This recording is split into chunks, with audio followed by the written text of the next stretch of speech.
আমচুৰ মিটিঙত মানুহ হ'ব পাৰে কিবা হ'ব পাৰে কিন্তু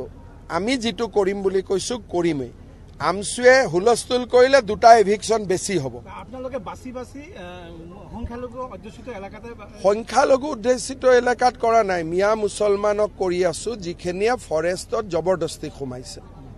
বা ভিজিআৰ পিজিআৰত জবৰদস্তি খুমাইছে আমাৰ মানুহটো নুখুমাই আমাৰ কৰবাত যদি বড়ো মানুহ আছে মিচিং মানুহ আছে তেওঁলোকেতো ফৰেষ্ট পাত্তা পাব যোগ্য নন ট্ৰাইবেলেটো পাত্তা নাপায় গতিকে ফৰেষ্টত নন ট্ৰাইবেল মানুহ কেনেকৈ খুমাব পাৰে আমাৰ মিয়া মুছলমান সকল কেনেকৈ খুমাব পাৰে তেওঁলোকৰ কাৰণেতো চৰত ইমান মাটি আমি দিয়ে থৈ দিছো আমিতো চৰৰ মাটিত যোৱা নাই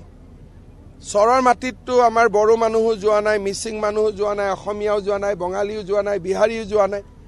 অসমৰ আধা মাটিটো তেওঁলোকৰ কাৰণে আছে চৰত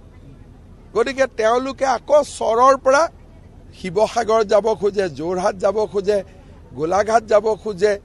কেনেকৈ হ'ব অসমীয়া মানুহ ক'ত থাকিব